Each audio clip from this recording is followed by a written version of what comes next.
Hello, everyone. Welcome to our weekly volunteer opportunities and updates meeting here in Northern Nevada for our disaster cycle services. You are all being recorded. So just awareness for everybody. Don't say anything that you don't want on record forever and ever and ever, because it's going to be posted to YouTube. So I can share with all the other volunteers who were not able to attend the meeting today. So you're being recorded. Welcome. I am Bear Lewis. I'm the Disaster Program Manager here in Northern Nevada. Your connection to all things disaster cycle services related, connection to our community partners and our government partners. I've listed my contact information here, so if you want to reach out to me, please do. I want to say welcome to all of our new volunteers this week. Aurel Baker and Doug Smithson joined our team. Excited to have them, get them going on the training. I invited them to this meeting today. I'm not sure if they were able to make it or not because they just became official today. So that's really exciting news. Welcome to you both if you're on the call or watch the recording. Also want to say happy birthday this week to a lot of our disaster cycle services volunteers. So Randa Laurer, Jerry Robinson, Barbara Day, Liz Kong, and John Hansen, happy birthday this month and this week. I hope you have wonderful days and celebrate with family and friends and enjoy as much as you can. As I always do, I have added the link to our last week's volunteer opportunities and updates. So if you are not able to catch that and you want to go back and view it, here it is for you to check out. Now, I would like to talk just for a moment about other opportunities to support other lines of service in Red Cross. I'm always looking for ways for our volunteers to serve the mission in the way that gives them meaningful, meaningful feelings, right? I want you to be able to serve I want you to be able to feel like you're serving your communities, serving the mission in your communities in all ways that may interest you and make you feel good. So one of those opportunities is through our service to armed forces. And I'm not going to talk a ton about it today, but we have a wonderful volunteer named Daisy here in Northern Nevada, who is the lead for our service to armed forces team. And I think you're going to be seeing more of her. We're meeting later this week to discuss different ways that disaster cycle services and service to armed forces can collaborate on different opportunities and events that are happening here in Northern Nevada. So if you would like to join us, please join us. We're going to be at the Reno office at 1 p.m. on Friday. So please, if you have any interest in exploring what Service to Armed Forces does, exploring different ways that you can support veterans or active military in our chapter, please feel free to join us. Meet Daisy. She would love the opportunity to engage with you if you're interested. Other lines of service and ways that we can support the region in a whole is through communications. And I have Marissa Signs on with us today. And Marissa, I say your name as both Marissa and Marissa, and I'm so sorry, I forgot how to say it correctly. So please start off by saying how you say your name correctly. And then tell us a little bit about how you came to be aware of an opportunity with our communications team to write a blog post. I'm going to actually open up the link so you can talk about the blog post. And then maybe share with volunteers how they may want to be interested in exploring other opportunities with our communications team and how that works. Let's see if it'll open up.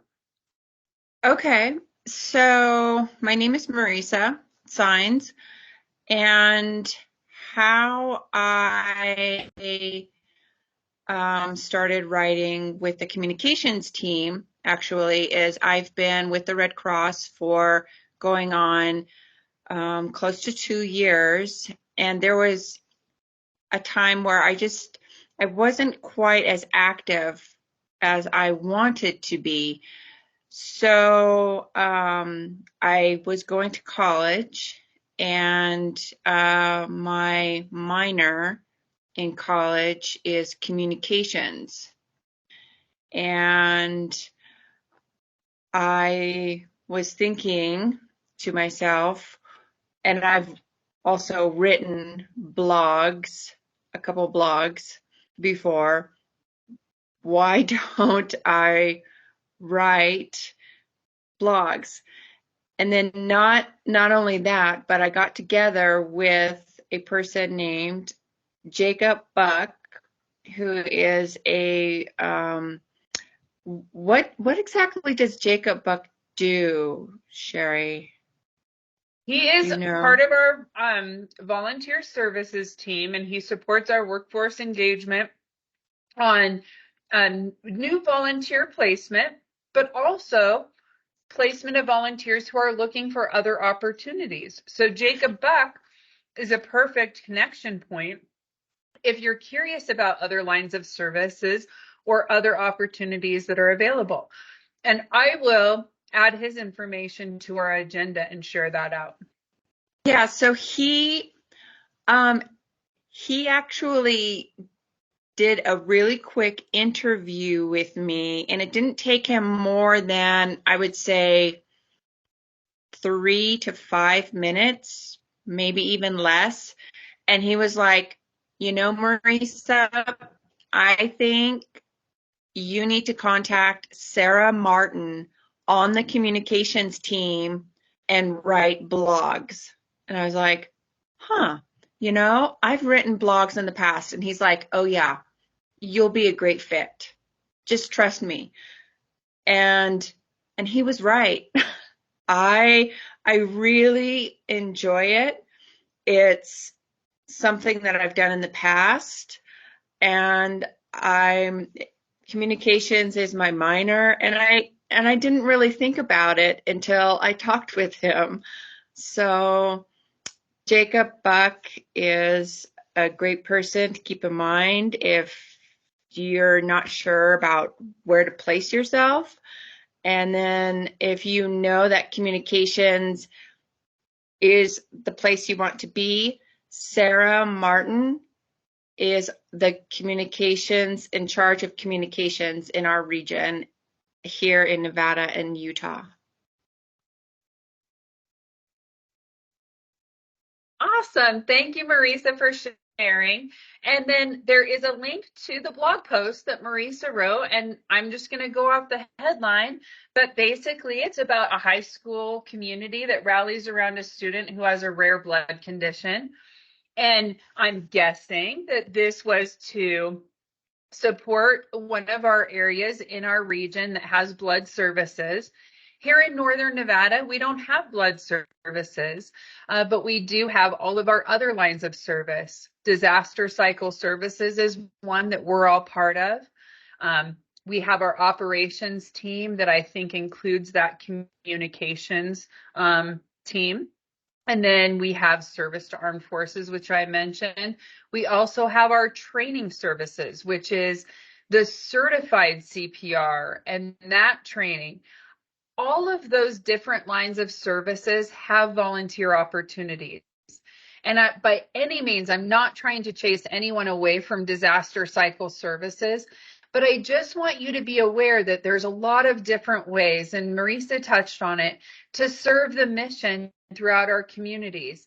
And Red Cross is a giant organization. So sometimes it's difficult to really have awareness of all those opportunities and where you may want to pursue other things alongside disaster cycle services. So there's a ton of opportunities, especially here in Northern Nevada, because We are a more rural area. We're not like an urban city like LA or San Francisco that have a ton of volunteers. They have a ton of things that are happening every day and keep all of their volunteers busy in one line of service. We kind of have an opportunity to mix it up and explore different things because it's not quite so active and busy here. So if you ever have any questions about other lines of services, how to connect with those opportunities, and a huge one I forgot to mention was, of course, international services, which we see on the world media on the regular, who oftentimes are supporting in war zones and other major disasters throughout the world. So keep that in mind. Reach out to me. Also refer to Jacob's information that I'm going to add in the agenda because he is aware of all of those different opportunities and how to actually do what needs to be done in the system to make that connection and get the process started. So I'm happy to help navigate if you want to explore anything else. Thank you so much for sharing, Marisa. And I hope you guys can all go in and check out this blog post when you have an opportunity to look at it in more detail. Now let me get back to my agenda. Does anyone have any questions for Marisa or about other lines of services before we move on? Okay. And please keep in mind, everyone, that I cannot see your hands when I'm sharing my screen. So please just speak up if you have any questions when I prompt. Also happening is a big CAC audit. For those of you who don't know what CACs are, they are our client assistance cards that we add funds to and give to clients who've been impacted by disaster and displaced from their homes. It's usually at a disaster action team call, but we also use them in other disaster responses. We have audits that occur throughout the year. If you have CACs, those client assistant cards in your possession, you will know that you have them. We need to make sure that we respond to Stephen Kenzer before the end of the month.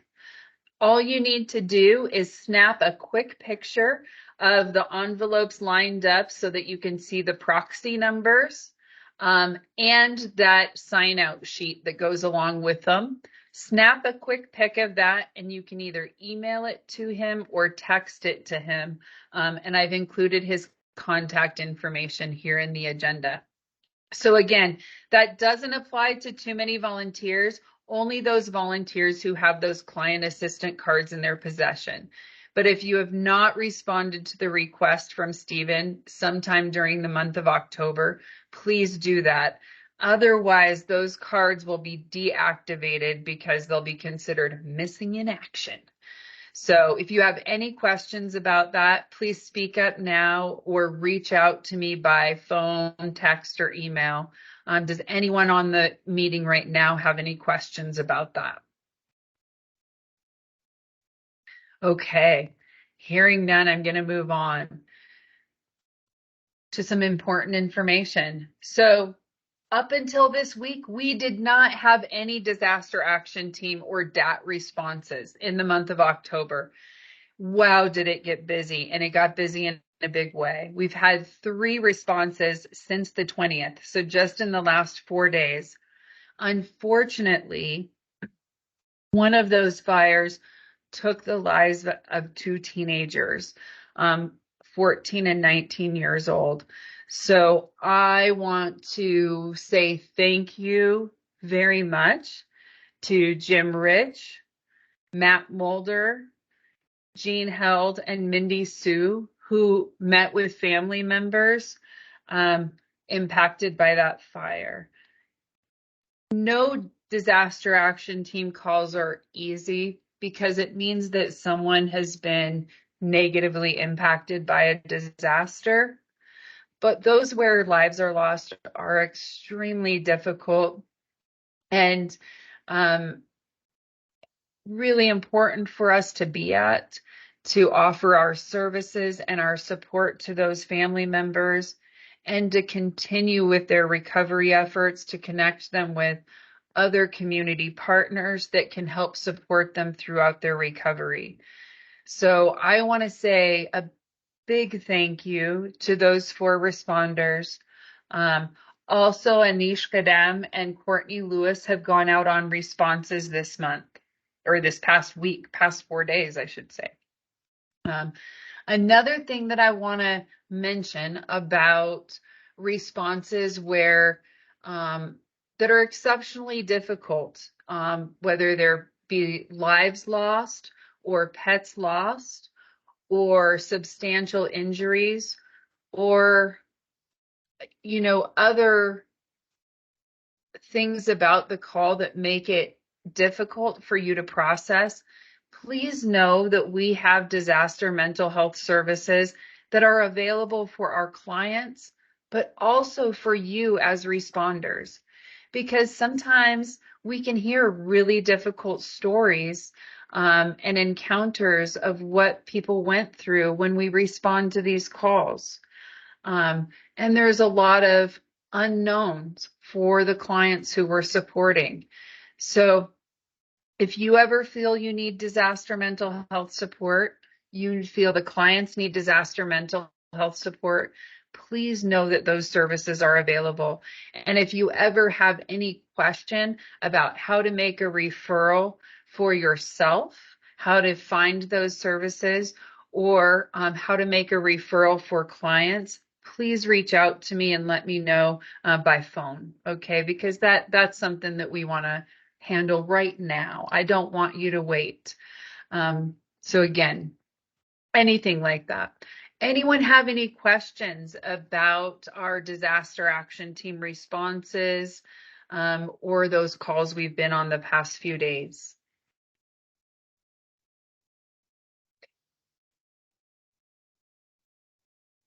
I want to say a welcome home to Lou Schwartz and Leslie Hall. They both deployed to Hawaii in the month of October, but should be home or on their way home in the next day or two. So thank you again for going, ladies.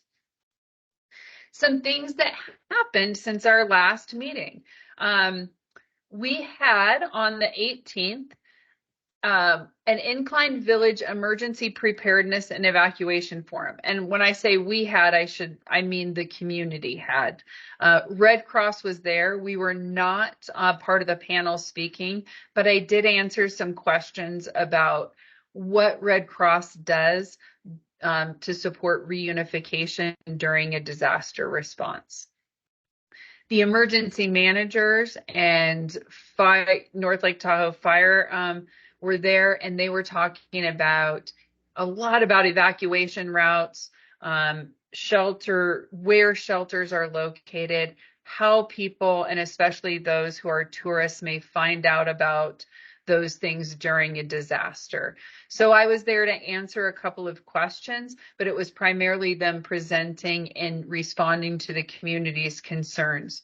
There had been an exercise in August, either the day or second day following the fires in Hawaii that took out so many homes in Lahaina. And so it was really at the top of everyone's mind. There was an exercise, and it really animated a lot of community concerns and focused a lot of awareness on disaster preparedness, which we are super thrilled about. I was able to connect with a number of individuals from Incline Village there, but also the East Lake side of Tahoe. So hopefully we'll be seeing more requests for preparedness presentations, and hopefully we'll see some volunteers join our team based on the outreach and understanding of what our services provide when disaster strikes. Does anyone have any questions about what we discussed at that forum? Or questions about forums and opportunities to engage at forums like that in the future? Okay. On the 19th, Jim Rich attended our LEPC meeting for Washoe County. LEPC stands for Local Emergency Planning Committee meeting. Those meetings are for any of you individuals who are interested in pursuing community engagement opportunities, and more specifically, government operations opportunities. It's really generally a monthly meeting in most counties where we get to connect with the emergency manager and other responding agencies in their county and just talk about emergency planning. So if you are curious or would like to attend LEPC meetings in your county or any of your neighboring counties, please reach out to Jim Rich or me, and we will connect you and invite you to the next meeting so you can experience what's talked about, what we learn, how we engage as Red Cross, and how we support those particular communities. Any questions about LEPC meetings? Okay. Today, just before this meeting, we had our preparedness. It is now a bi-weekly work group meeting that's going to occur on the second and fourth Tuesday of every month at 3 p.m., where we discuss all of our upcoming preparedness events, opportunities for volunteers to engage to support those events, whether it be a tabling event or presentation. Our next meeting, and I've included a link to this meeting on the agenda, is on the 14th of November. Since October has 5 Tuesdays, we're not going to have this meeting for a couple of weeks. So the next one is going to be on November 14th. You can join us online every second and fourth Tuesday. I will also be having this meeting in person at our Winnemucca office on November 14th. So if you happen to be out in the Winnemucca area, or you would like to carpool out to the Winnemucca area with me, we're going to be having our preparedness meeting in person there. And we're also going to be having our volunteer opportunities and updates, this meeting there, along with a little bit of a Thanksgiving celebration with our Winnemucca team, and maybe some community partners if we can invite them along. So if you're interested, please let me know. November 14th is the next one. Does anyone have any questions about that? That's on November 14th. And yep, if we wanted to carpool, we could carpool with you. Yep, I'll be taking a chapter vehicle out there. So the more the merrier, because like I said, it's a Thanksgiving celebration, and would love to have some of our Winnemucca team members have the opportunity to meet with some of you guys. So yeah, we can make a carpool fun fest of it. I'm not a great singer, but I'm willing to listen to carpool singing. Any other questions about that? Okay. I'm not going to say this is an upcoming training because this is actually happening right now. So I'm going to delete it because, yeah, if you're not there, it's not happening. And if you're here, you're not there. So tomorrow from 5 to 7 p.m., we are having a disaster action team response fundamentals training. It is a hybrid training, which means you can come to the office and be there in person, or you can join us online. Jim Rich and Betsy Morse are going to be the instructors, and I'm going to be help facilitating the digital part of it, the online part of it. So if you are interested in attending, you want to refresh on some of your disaster action team response skills, or you're a new volunteer, a new disaster action team volunteer, and need to take that course, tomorrow is a great opportunity from 5 to 7 p.m. and to ask questions of your local team, because that one is going to be offered right here in Reno. There are other offerings available online that are offered by other chapters and regions. So if you're not able to make this class, be sure to go on to Edge. In the upper right-hand corner, you can search for any course that you're looking to take. Just type in Disaster Action Team Response Fundamentals, and you will see a list that comes up. Do keep in mind, that sometimes you have to hit a button to see more at the bottom to see all of the sessions that are upcoming. Does anyone have any questions about this upcoming class here in Reno or other future opportunities? Okay. So upcoming events and opportunities that we have for everyone to participate in. I'm going to be headed down to Hawthorne, Nevada, which is a couple of hours away. On Thursday, they are having a Halloween Spook Night preparedness event. And I'm going to be there with their emergency manager, who is also a Red Cross volunteer, Heidi Johnson. Everyone is welcome. Again, I'll be commuting from the Reno chapter office in a vehicle. So if you're interested in going, you can meet me at the Reno office and we'll carpool and have a great time. Probably will not be making it back until about 9:30 or 10 to the Reno office. So that's the only thing. It's going to be a pretty late night since the event goes from 5 to 7 p.m. But let me know if you're interested. I think it's going to be a lot of fun. The recent one I attended in Elko was a blast. Any questions about that? Okay. Also, earlier that day on Thursday, this is probably the most exciting news, and I probably should have headlined with this, is that Northern Nevada has a new executive director. Her name is Tiandra Rushing. Woohoo! She started today. But we are having a welcome lunch for her at 11 a.m. on Thursday. I just know that it's in person at the Reno office. I do not know any other details, but if you're interested in going, please send me a text or shoot me an email because I'm sure there is some sort of RSVP that we need to be added to for the lunch count.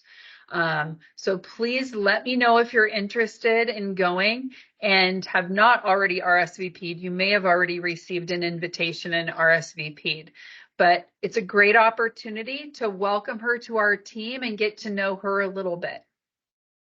Anyone have any questions about that? Okay.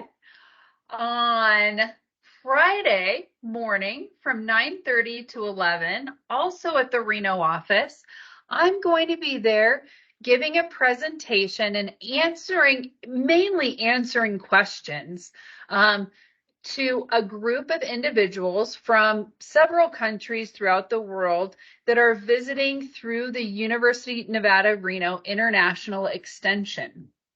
And they really just want an opportunity to ask me questions about how we support mass care during disasters in the United States and our U.S. territories. So if you're interested, please join us on Friday morning from 9:30 to 11 a.m. If you have any experience, we may call upon you to share some of your experience and stories. But it's a good opportunity to just network with our partners at University of Nevada, Reno, and share some of our experience with other partners and countries that are looking forward to that information. And then I apologize, I had to look at a text for one moment. You guys, please excuse that pause. Does anyone have any questions about that presentation on Friday or opportunity to attend? Okay, you're a quiet group today. On Saturday, this is where we're hoping everyone will join the fun, including your families. We're going to be participating in the Nevada Day Parade. We're going to be having our emergency response vehicle, possibly our van, and then several people walking in the parade, hopefully dressed in all periods of dress throughout the last 125 years, because that's how long Red Cross has been supporting in Northern Nevada.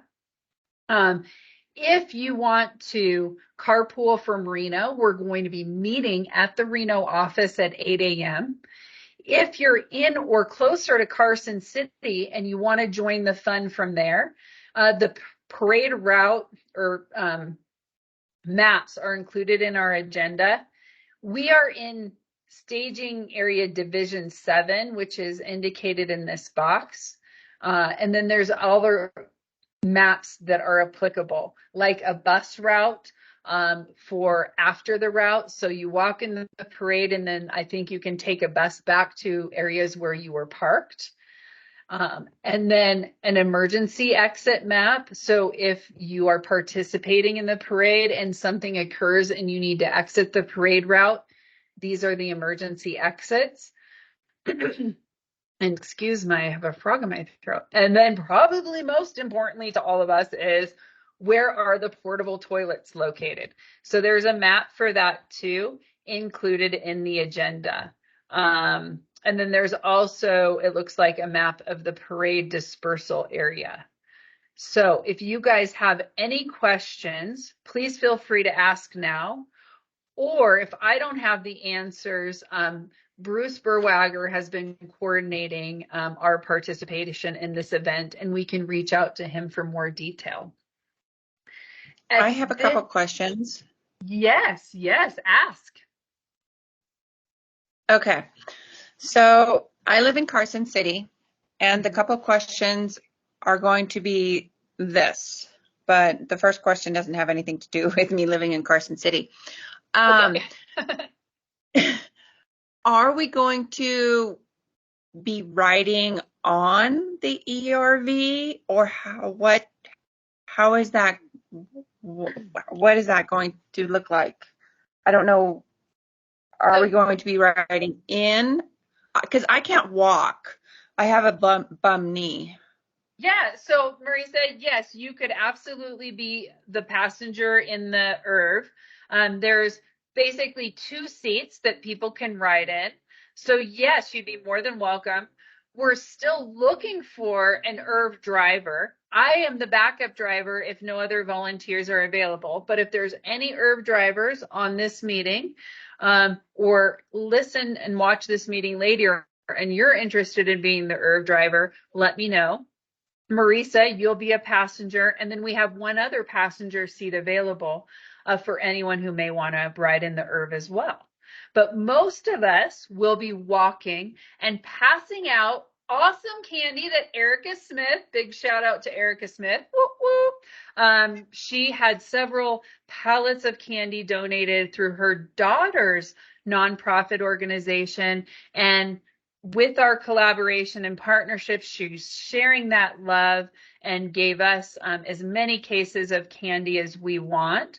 So it's actually pretty nice. They're almost like cookies with chocolate as opposed to like a normal candy. And then we have our volunteer recruitment cards that are going to be attached to them by staple, and we'll be passing those out all of the walkers along the route. So huge collaboration efforts, and big shout out to Erica Smith again, and all of our walkers who will be passing out our treats along the route, and hopefully inspiring some people to call and see what we're all about and join our team. So once we get to the mall, how do we get back to the parked car? And I know So that I know it says a bus, but are the buses going to be running that day? So I think that this is a special bus or buses that are for the parade people, not the guests of the parade, but the people participating in the parade.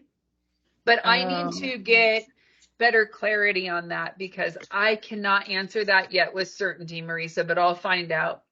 Does anyone on the call happen to know? Okay, so I'll find that out, Marisa, and I'll share that out in an email with everybody, along with a reminder that it's happening and how they can participate. Okay. But that would be my guess based on this, but we'll get it confirmed. Any other questions about the upcoming parade? Okay. Well, here are some more upcoming opportunities. On Monday, the 30th, from 1 to 3 p.m., we have a Northern Nevada chapter inventory, garage, and storage organization and kind of cleanup day. So it's a couple of hours where we can come together each month. We do an inventory of our preparedness materials, our disaster action team supplies, and anything else that we may need to count, kind of organize and store each month, to share that tracking with our region. It occurs the last Monday of every month. This month it happens to be on the 30th. Anyone and everyone is welcome to join in the fun. No training is required. So that will be at the Reno office in the garage area that's kind of back behind the office area on Monday. Also on Monday from 3 to 4 p.m., we're going to be having our monthly Northern Nevada post-home fire outreach work group meeting. If you guys are not sure what that is an awesome team, and gigantic shout out to Gene and Chico Held, who went out and hung door hangers this week. But it is a way for us to do outreach in neighborhoods that have recently been impacted by a home fire.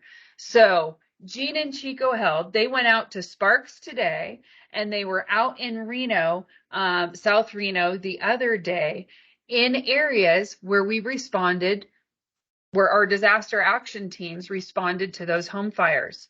So it's a way that while it is fresh in people's mind that a home fire occurred right there in their back, in their neighborhood, it could very easily happen to them.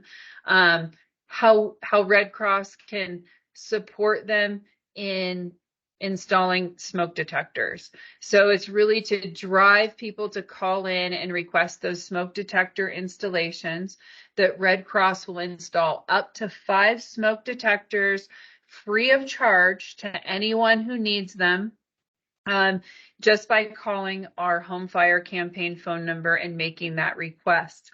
We will also install the bed shaker smoke alarms for those who have hearing challenges. They vibrate the bed, and there's a strobe light that goes off. So if you guys are interested in supporting that team or finding more about what that team does, we meet on the last Monday of every month from 3 to 4 p.m. And we're going to have a lot to talk about at this meeting with this busy end of month we've had in October, especially with the seriousness of the fatalities. And then, Jean, are you on the meeting by chance? I apologize. I'm not able to see everyone who's joined us, but I thought I saw you join.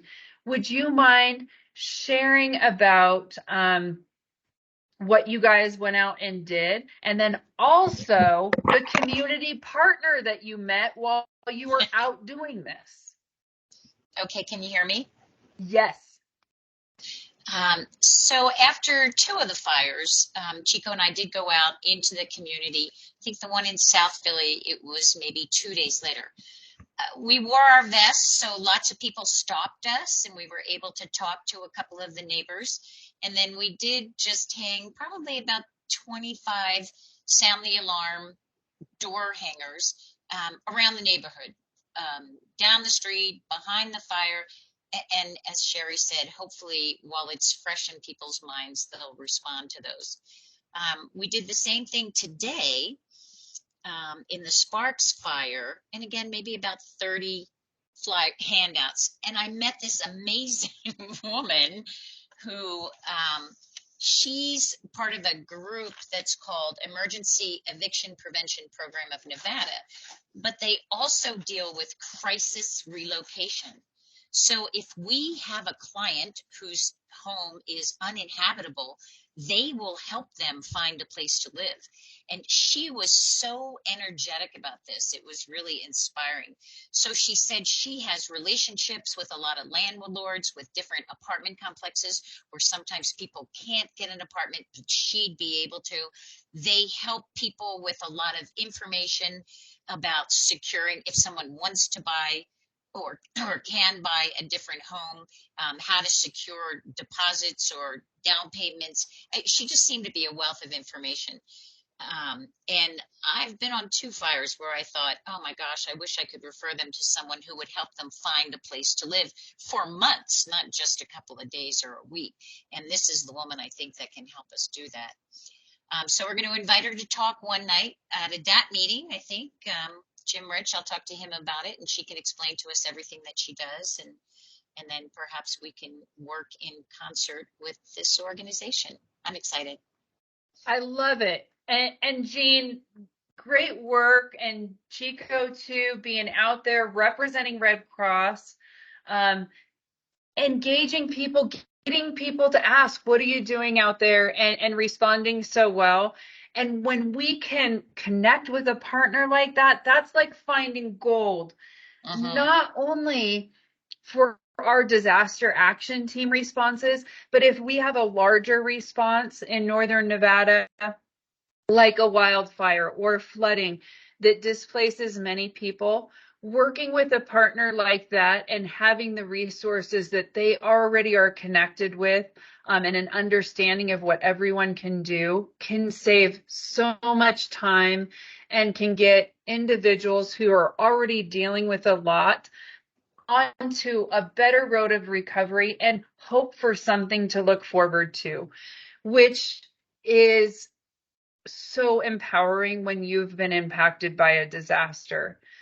So it's connections like these that can make such a significant difference in the recovery of our clients. So thank you, Jean. Thank you for making that connection and just being out there and doing it.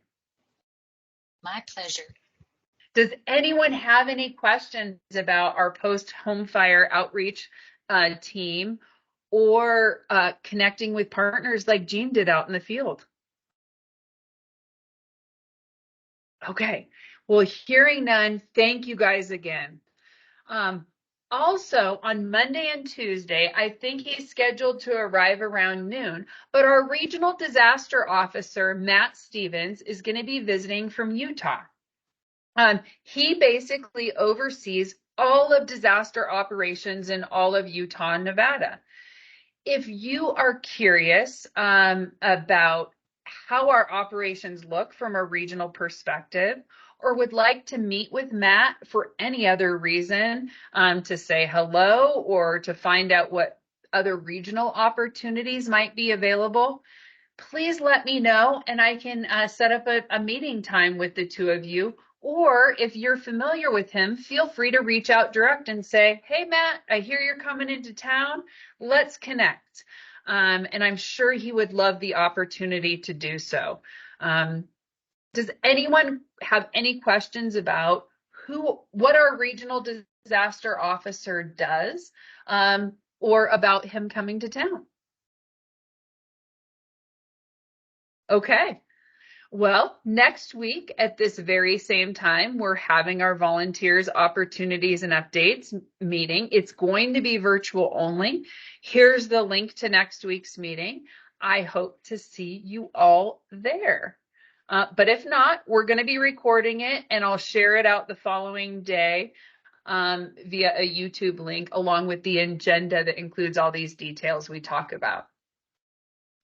So, moving on to some other team member opportunities, some needs that we have in our chapter that we're looking for support in. One is data management. This is for someone who's really comfortable using Excel, not necessarily formulas and all that business, but just really entering information, data entry, and making sure that the data is entered correctly.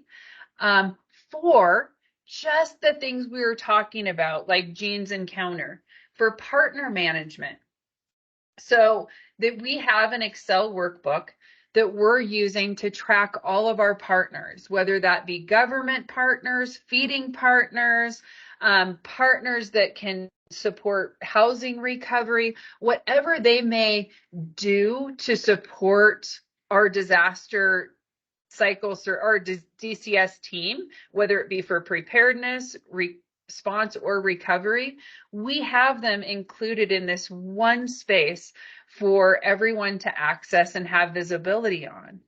And part of that includes a person who is the point of contact in Red Cross in our organization, so that if there's an existing relationship, we can reach right out to that person and say, hey, we bumped into your partner out in the community, and they have these great ways that they can support disaster cycle services. Did you know that? And how can we work together to collaborate and bring our teams together to best utilize what this partner can bring to the table? So that might be partners that donate money, but also have a workforce that may want to support during a disaster. So there's all the different opportunities we have to collaborate with our other lines of service and our leadership if we all have visibility on who those partners are and what they do. So that's one tool. The other is I'm tracking our disaster action team responses as they come in daily for multiple reasons. The first is to share with our leadership, our donors, our government partners, our community partners, what we do in the community. So I have an Excel workbook that has all of our disaster action team responses for this fiscal year. And then I put them on a map that can be shared out and can be clicked on at any time by our partners that have that link. So support in tracking those DAT responses. And then support with our preparedness presentation tracking. And those are all managed in Excel. And like I said, you don't have to have familiarity with formulas, but really more data entry experience. So if that sounds cool to you, please let me know. Would love your help with it. Any questions about that data management support? Okay. Also, we're looking for, this is kind of a technology focused week, guys, but we're looking for volunteers who are interested in supporting those different mapping tools I was talking about. Essentially, the more things that we can map, the easier we can share with partners that can help support those efforts as it applies to them. So for this one, if you do not have any mapping skills, but you would like to learn and are not fearful of exploring technology, please let me know. Like I said, we're mapping our DAC calls. Once we get our partner management list robust and cleaned up, we're going to map all of our partners. We're going to map all of our resources that we have for response. So our Red Cross office, our garage, all of our trailers, all of our storage units where we have supplies will be mapped. Any of our partner resources, like our county, the trailers they have to support evacuation and sheltering, those are going to be mapped. I also have mapped all of our volunteers. Here's an example of how that's useful. For our post-home fire outreach campaign, I was able to plug in the address of where our disaster action team responded to a fire, and I was able to see all of the volunteers that were within 5 miles of that call. And we were able to invite them to participate in that home fire campaign outreach. So there's a ton of different ways to use mapping, and I'm sure there's a ton of other ways that I have not remembered to mention or I have not even thought of yet. So if that sounds interesting or cool to you at all, I'm a super geek when it comes to it. I'm like wanting to map everything. Let me know. I would love to share that skill set and hopefully get you as geeked out as me on mapping. Does anyone have any questions about mapping support that's needed? Okay. Deployment opportunities are slowing down quite a bit, you guys. There are not nearly as many available. I did not have time to update our agenda, so I'm just going to pull up Volunteer Connection so that we can see what opportunities are available right now.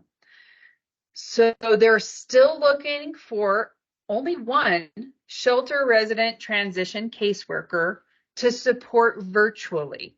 I already opened that one up. So if you're interested in supporting our shelter resident transition team, I'm pretty sure you're going to need a little bit of experience in order to support virtually because it may be difficult to do training virtually, but I don't know that. So if you have any interest, let me know, but especially if you've deployed in that and you have experience in shelter resident transition and you're interested in supporting virtually.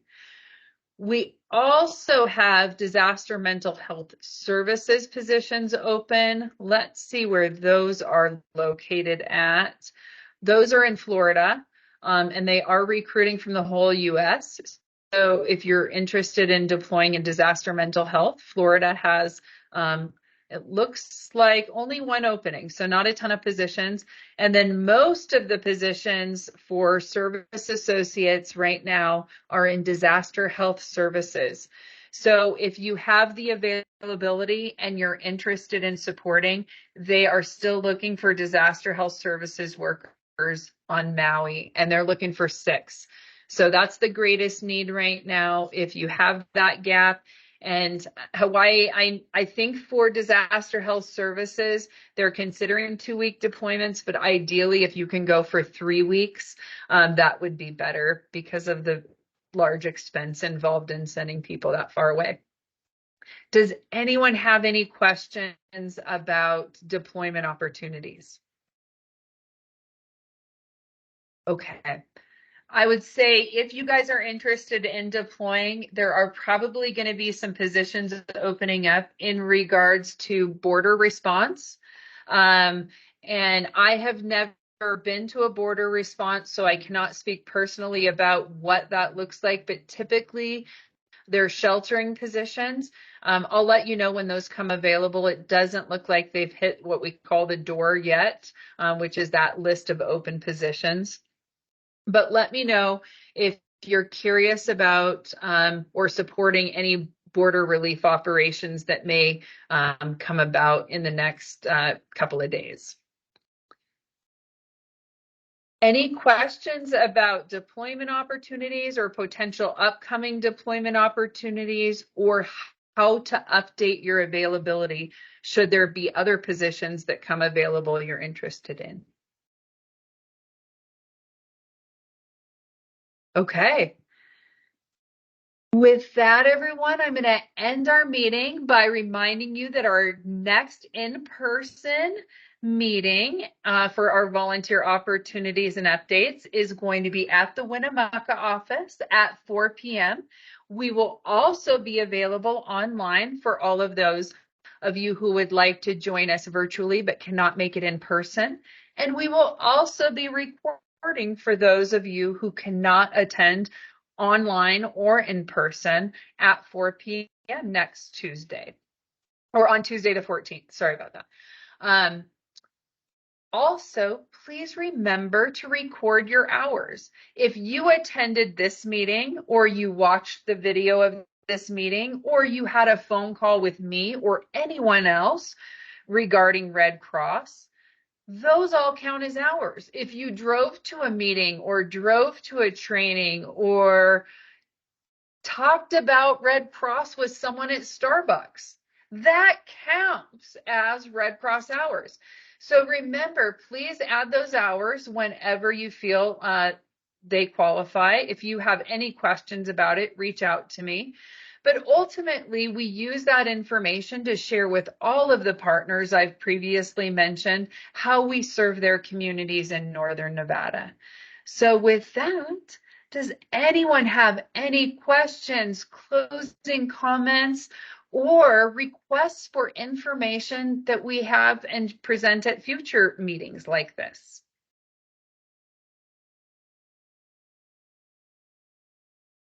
Okay, Northern Nevada team, you have a wonderful rest of your week, and I hope to see you all at the parade on Saturday. Have fun. Take care, everybody. Thanks. Bye.